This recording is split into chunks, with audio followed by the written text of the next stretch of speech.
و غریب ماحول بن گیا ہے.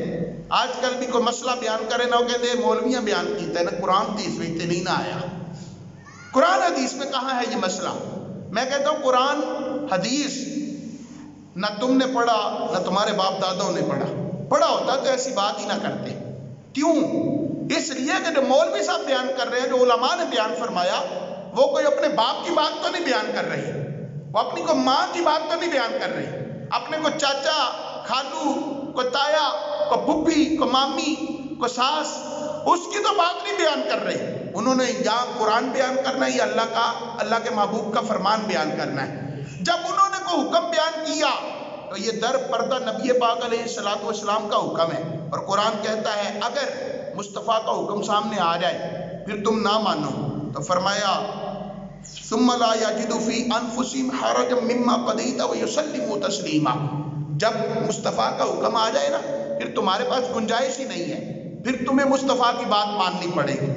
پھر سر تسلیم خم کرو، یسلموا تسلیما، اس طرح تسلیم کرو جیسے تسلیم کرنے کا حق ہوتا ہے، اس طرح مصطفیٰ کی بات کو تسلیم کرو. مسئلہ علی نے بتایا، اس کے بعد پھر یہ کہنا کہ ہم نہیں مانتے. یہ پچھلے دنوں ایک بندے کی طلاق ہو گئی، اس نے اپنی بیوی کو طلاق دے دی. طلاق دینے کے بعد تقریباً 2-3 ہفتے انہوں نے رکھا اپنے گھر میں. یہ 3-4 دن پہلے ان کی صلح ہوئی. میں نے کہا صلح کیسے ہوگی جی؟ مسجد میں ہوئی ہے جی. کون سی مسجد میں؟ جی وہ ماڈل ٹاؤن فلاں مسجد میں ہوگی. تو میں نے کہا ظاہر ہے جب اللہ اور رسول کے حکم کے آگے سر تسلیم خم نہیں کرو گے تو پھر ایسی جگہ پر تمہیں جانا ہی پڑے گا جہاں پہ 3 طلاقوں کو 3 نہیں کہا جاتا. شیر تے بندہ 3 چھتر مار کے آ کے ایک کی وجہ ہے جتے نہیں نہ ہوتا. 3 تو 3 ہی ہوتے ہیں نا. اگرچہ شرط رکھی ہو کہ بھائی مہینے بعد ایک مارنا ہے تو بندہ 3 نہیں مارتے تو 3 نہیں بجتے نہیں انہوں کہیں ایک تے نہیں نہ آتا. کیوں بھائی؟ ایسے ہی ہے نا. طلاقیں 3 ہی ہوتی ہیں، ایک نہیں ہوتی. تینوں طلاقیں اکٹھی دے دو تو 3 ہی ہوتی ہیں. اس کے بعد یہ نہیں کہا جا سکتا کہ فلاں صاحب سے چلے جاؤ اور وہاں سے فتویٰ لے آؤ. وہ بھی تو قرآن حدیث پڑھتے نے نا. میں کہ تسی قادیانیہ کو چلے جاؤ، وہ بھی تینوں ایک ہی آندے نے، وہ تو ہی پھر لے وہ بھی قرآن حدیث ہی پڑھتے نے. انہوں نے کوئی اپنا قرآن نہیں بنا لیا، یہی قرآن پڑھتے ہیں جو آپ پڑھ رہے ہیں. اسی میں سے نکال کے دیں گے کہ 3 طلاقیں 3 نہیں ہوتی ہیں، ایک ہی ہوتی ہے. بھئی ایک وقت 3 نہیں ہوتی ہے، ایک ہی ہوتی ہے.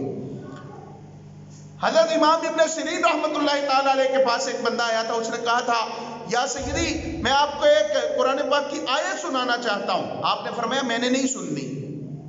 اس نے کہا صرف ایک آیت. آپ نے یوں انگلی رکھ کے فرمایا ایک تو بڑی دور کی بات ہے، اتنی سی بھی نہیں سنوں گا. کیوں؟ فرمایا اس لیے کہ تو بد مذہب ہے. چلا گیا تو شاگردوں نے پوچھا حضرت قرآن ہی سنا رہا تھا نا، سن لیتے کیا حرج تھا؟ آپ نے فرمایا قرآن سننے میں حرج نہیں تھا، لیکن قرآن سنانے کے بعد جو اس کی تشریح کرتا مجھے اس سے ڈر لگ رہا تھا کہ کہیں وہ بات میرے دل میں بیٹھ نہ جائے، کہیں وہ بات میرے دل میں بیٹھ نہ جائے. ڈرتا تھا تشریح کرتے ہوئے کوئی غلط بات کر گیا میرے دل میں بیٹھ گئی تو میرا ایمان نہ ضائع ہو جائے. سوشل میڈیا پہ ہر بندے کو سننے کی اجازت نہیں ہے، ہر بندہ نہیں سنا جا سکتا.